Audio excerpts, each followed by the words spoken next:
నమస్తే. ఇప్పుడు మీరు చూడబోతున్న వీడియో ఖచ్చితంగా మీకు ఉపయోగపడుతుంది, నచ్చుతుంది కూడా. మరి మీకు నచ్చిన విషయం నాకు తెలియాలి అంటే ఈ వీడియోని మీరు లైక్ చేయాలి, షేర్ చేయాలి, అలాగే మన ఛానల్‌ని సబ్స్క్రైబ్ చేయాలి. మీ సపోర్ట్‌ని నాకు అందిస్తారు కదా! ఓకే. ఇప్పుడు వీడియోని స్టార్ట్ చేద్దాం. నమస్తే. Welcome to our channel. నేను కుప్పా పద్మిని.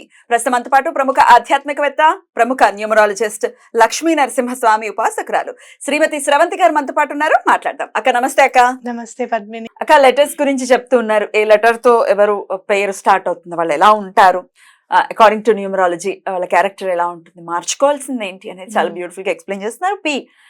పీతో స్టార్ట్ చేసాం. యాక్చువల్గా ఎస్ ఎప్పుడో చెప్పారు. ఎస్ అక్షరం గురించి చెప్పండి అని కొంతమంది కమెంట్స్ చేస్తున్నారు. మేడం గారి వీడియోస్ ఒకసారి చూడండి, ప్లేలిస్ట్ లోకి వెళ్ళండి. వీడియోస్ లో ఎస్ అక్షరం గురించి చాలా వివరంగా చెప్పారు. ఓకే రైట్ అక్క. అయితే కమెంట్ సెక్షన్ లో మీరు చెప్పండి, మీకు ఏ లెటర్ ముందుగా తెలుసుకోవాలనుకుంటున్నారు అంటే నా దృష్టిలో పడింది ఎం.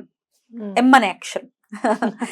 ఎం అనే అక్షరం వాళ్ళు అసలు ఎలా ఉంటారు. అలాగే చాలా మంది డౌట్ ఏంటంటే సర్నేమా లేకపోతే మన పేరులో ఉండేదా, మనల్ని ఏదైతే పిలుస్తున్నారో అదా, లేకపోతే సర్నేమ్ లో ఒకవేళ ఎం ఉంది అది కూడా కన్సిడర్ చేస్తారు, అసలు ఎట్లా అని అడుగుతారు. మన పేరులో ఫస్ట్ లెటర్ పేరులో ఇప్పుడు నీ పేరులో ఫస్ట్ లెటర్ నాగపద్మినినే, కానీ ఎక్కువగా జస్ట్ నువ్వు పేరు అనేసరికి ఏమంటావు పద్మిని అని. అయ్యో నా పేరు జయ దుర్గా వెంకట నాగపద్మిని.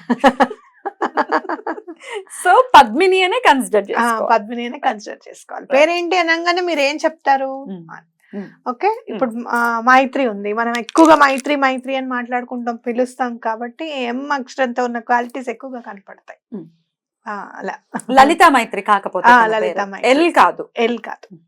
ఎక్కడైతే లలిత అని స్కూల్లోనూ లేకపోతే యూనివర్సిటీస్ లో పిలుస్తారు లలిత లలిత అని చెప్పి, అక్కడ బిహేవియర్ డిఫరెంట్ ఉంటుంది. మళ్ళీ చాలా సొఫిస్టికేటెడ్ గా, ఎక్కడ ఎవరితోనూ మాట అనిపించుకోకుండా, విసుగు అనేది లేకుండా అక్కడ పని చేయాలి కదా, వైబ్రేషన్ అలా అందుతుంది. ఎల్ ఈజ్ అంటే నెంబర్ 3తో అనమాట. అయ్యో పాపం అనడము, బయట వాళ్ళందరితోనూ అయ్యో పాపం అంటావు ఏంటి, ఇంట్లో మాత్రం ఇలా మాట్లాడతావు అని అంటే అదే డిఫరెన్స్. బయట అందరు లలిత ఫస్ట్ నేమ్ తో పిలుస్తారు లలిత అని చెప్పి. ఎం అంటే ఇంట్లోకి రాగానే మైత్రి అయిపోతుంది కదా, అదే ఏ నంబర్ తో రూల్ చేయబడుతుంది. ఎం is ruled by Rahu, force. నిజంగా చెప్పాలంటే మనీ కూడా ఎంతో స్టార్ట్ అవుతుంది చూడు, రాహు మెయింటైన్ చేస్తాడు ఆయన. మహా మాయగాడు అని అంటావు కదా, మహా మాయగాడు అంటావు కదా, ఆ మాయగాడు కూడా ఎంతో స్టార్ట్ అవుతుంది ఇంగ్లీష్ లో రాస్తే. కాబట్టి రాహు ఏంటంటే చాలా మంచి క్వాలిటీస్ గురించి చెప్పుకుందాం. ఫస్ట్ ఎప్పుడు కూడా మంచి గురించి చెప్పుకోవాలి. వీళ్ళు చాలా రెస్పాన్సిబుల్ గా ఉంటారు. ఎంత రెస్పాన్సిబిలిటీ అంటే అవతల వాళ్ళు చిన్న తప్పు కూడా చేయకూడదు అనే ఫీలింగ్ లో ఉంటారనమాట. వాళ్ళ చేతికి ఏదైనా పని ఒప్పజెప్పామనుకో, మనం అసలు అంత అవసరం లేదే అని అంటూ ఉంటాం, కానీ అంత ఇన్వాల్వ్ అయిపోయి చేస్తూ ఉంటారు. అలాగే ఇల్లు ఇంట్లో వాళ్ళు అని అంటే వాళ్ళందరిది కూడా తనదే బాధ్యత అని ఫీల్ అవుతారు.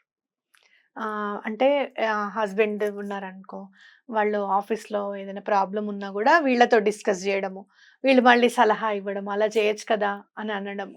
వాళ్ళు అలా చేసినా చేయకపోయినా కూడా మళ్ళీ సర్దుకుపోవడం. నన్ను అడిగారు కదా, మరి నన్ను అడిగిన వెంటనే నేను చెప్పాను సలహా, పాటించలేదే అన్న ఫీల్ అవ్వరు. మళ్ళీ చెప్పడం నా డ్యూటీ, అంటే రెస్పాన్సిబిలిటీ డ్యూటీ మీద అంత క్లారిటీ ఉంటుంది అనమాట వీళ్ళకి. ప్రతి ఒక్కళ్ళని వాళ్ళకి ఏం పని కావాలి, వాళ్ళకి ఏది ఇష్టము, వాళ్ళకి ఏ టైంకి ఏ పని అయిపోవాలి అనేది గుర్తు పెట్టుకొని చేస్తూ ఉంటారు. అందుకే వీళ్ళు ఎక్కువగా అంటే జాయింట్ ఫ్యామిలీస్ లో ఉన్నా కూడా పెద్ద గొడవలు ఉండవు. ఎందుకంటే అందరికి టైం టు టైం ఎవరికి కావాలి అనేది మైండ్ లో నోట్ చేసేసుకుంటారు. ఆ టైం వరకల్లా అన్ని సెట్ చేసేసుకుంటూ ఉంటారు. ఇంకోటి ఏంటంటే వీళ్ళకి ఏం కావాలి అనే దాని మీద కూడా వీళ్ళకి క్లారిటీ ఉంటుంది. ఇప్పుడు నేను జాయింట్ ఫ్యామిలీలో ఉన్నాను, వీళ్ళు ఏం చేయాలనుకుంటున్నారో అది చేస్తారు. అలా కాదండి వీళ్ళు ఒప్పుకోరు కదా అనే ఆలోచన ఉండదు. నేను వాళ్ళకి చేస్తున్నాను, వాళ్ళు నేను చెప్పింది కూడా వింటారు, వినాలి అనే ధ్యాసలోనే ఉంటారు. అలా చెప్పినట్టు కూడా వింటారు, అలా అన్వయించుకుంటారు. పరిస్థితులను అలా చేంజ్ చేసుకోగల సత్తా కూడా వీళ్ళకు ఉంటుంది అనమాట. చాలా తెలివైన వాళ్ళు ఉంటారు. చదువు విషయంలో కూడా చాలా ముందంజ ఉంటారు. ఎలా అయినా సరే నేను బలానా దాంట్లో నేను నెగ్గాలి అనుకుంటే తప్పకుండా చదువుతారు. కాంపిటేటివ్ ఎగ్జామ్స్ లో ఎటువంటి పరిస్థితుల్లోనూ రిజల్ట్ కూడా బాగా వస్తుంది అనమాట. వీళ్ళకి. అనూహ్యంగా చదువు అంటే ఎక్కువగా ఇష్టం ఉంటుంది వీళ్ళకి. అంటే ఏదో నేను అయిపోయింది కదా, నా లైఫ్ సెటిల్ అయిపోయింది కదా అన్నట్టు ఉండదు. ఏదైనా చదవాలి, ఒక డిగ్రీ అనేది నా పేరు పక్కన ఉండాలి, నేను చెప్పుకోవాలి నేను చదువుకున్నాను అనే ఫీలింగ్ మాత్రం చాలా ఉంటుందన్నమాట. అర్లీ మ్యారేజెస్ అవ్వడానికి కూడా చాలా అవకాశం ఉంది. మీరు ఎక్కడైనా ఎంతో చూడండి, తొందరగా మ్యారేజ్ అయిపోయిందండి అని చెప్తూ ఉంటారన్నమాట. ఎర్లీ మ్యారేజ్ ఆడవాళ్ళైనా మగవాళ్ళైనా. ఆడవాళ్ళైనా మగవాళ్ళైనా ఎర్లీ మ్యారేజెస్ ఉంటాయి. అయితే ఇప్పుడు ఎర్లీ మ్యారేజెస్ అంటే మనం బిఫోర్ 30 అని చెప్పుకోవాల్సిన పరిస్థితి వస్తుంది. నిజం. ఇంకా 30 ఏనండి, ఇంకెప్పుడు చేస్తారు అన్న దాంట్లో అయిపోతుంది. కాబట్టి మనము అర్లీ మ్యారేజెస్ అంటే 25 తర్వాత 28 లోపల మ్యారేజ్ మాత్రం అయిపోతుంది కంపల్సరీగా.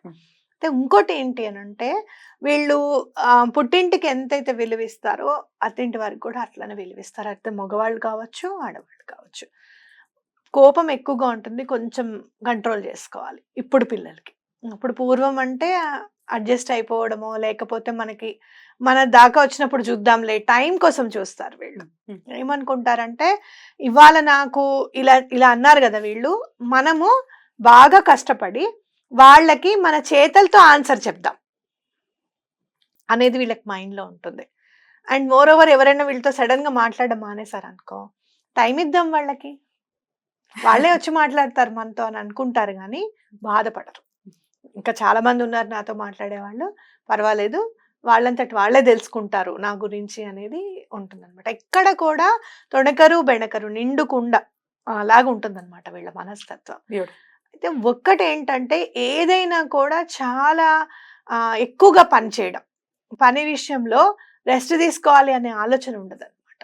ఆ రెస్ట్ తీసుకోవాలి, నా కోసం నేను కొంచెం నా టైం నేను వినియోగించుకోవాలి అనేది వీళ్ళకు ఉండాలి. అది ఉన్నప్పుడు మాత్రం ఇంకా వేరే హెల్త్ ప్రాబ్లమ్స్ అవి ఏం లేకుండా ఉంటాయి.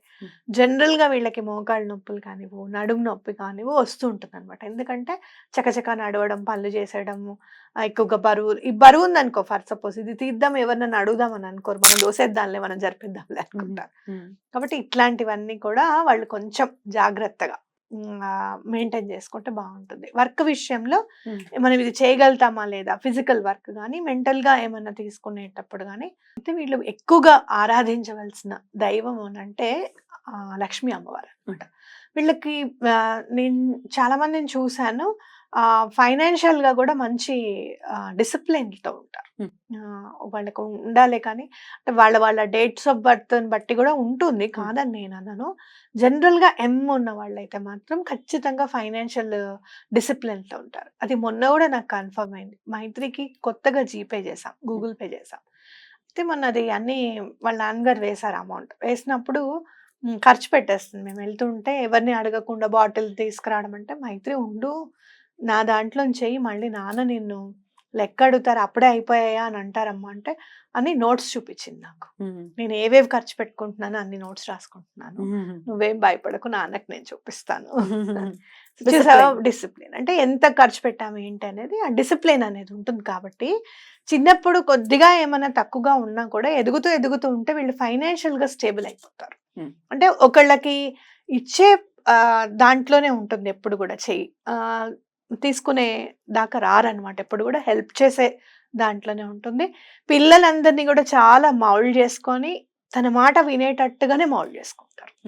ఇప్పుడు ఒక సెట్ ఆఫ్ 10 మెంబర్స్ ఉన్నారు అనుకో మైత్రి దాంట్లో, అందరు పెద్దవాళ్ళైనా చిన్నవాళ్ళైనా దాని మాట విని దానిలాగా ఫంక్షన్కి వెళ్తే దాని మాట వింటారనమాట, ఇలా చేయండి అలా చేయండి అని చెప్పి. చిన్న పిల్లలు ఇప్పుడు చూడు, త్రినైనాతో ఆడుతుంటే మౌల్డ్ అయిపోతుంది, త్రినైనా వయసుకి వెళ్ళిపోతుంది. ఇట్లా మౌల్డ్ అయిపోతారు. వాళ్ళంటే కూడా అందరికి ఇష్టం ఉంటుంది అనమాట చాలా. అంటే సెంటర్ ఆఫ్ అట్రాక్షన్ అంటారు చూసావా, సెంటర్ ఆఫ్ అట్రాక్షన్ కూడా వీళ్ళకి అన్వయించుకోవచ్చు అనమాట. వీళ్ళు అంటే డబ్బు కూడా ఏం ప్రాబ్లం ఏమి ఉండదు. అలా కొంచెం దాన ధర్మాలు చేస్తే మాత్రం చాలా బాగా కలిసి వస్తుంది వీళ్ళకి. అయితే ఏం దానం చేయాలి, ఎవరిని పూజించాలి అంటే లక్ష్మీ అమ్మవారిని, వెంకటేశ్వర స్వామిని పూజిస్తే బాగా కలిసి వస్తుంది. అలాగే వాటర్ ఎక్కడైనా సరే దానం చేయడం, చెప్పులు దానం చేయడం, ఏవైనా సరే నల్ల వస్తువులు ఏవైనా సరే దానం చేయడం వల్ల రాహు బాగా మంచి ఇంపాక్ట్ చూపిస్తాడు వీళ్ళ మీద అని చెప్పి చెప్పుకోవచ్చు. బ్యూటిఫుల్ అక్క, డెఫినెట్ గా చాలా బ్యూటిఫుల్ గా మంచి బ్యూటిఫుల్ పర్సనాలిటీస్ అని చెప్పుకోవచ్చు. కదా. రైట్. మరి మీరు ఏ అక్షరం గురించి అయితే తెలుసుకోవాలనుకుంటున్నారో కమెంట్ సెక్షన్ లో కమెంట్ చేయండి. ఖచ్చితంగా అవి కన్సిడర్ చేసి అంటే ఆర్డర్ లో కాకుండా ఏవి ఎక్కువ వస్తున్నాయో దాన్ని బట్టి ఎపిసోడ్స్ చేసే ప్రయత్నం చేస్తాం. రైట్ అక్క, thank you so very much. నమస్తే. నమస్తే.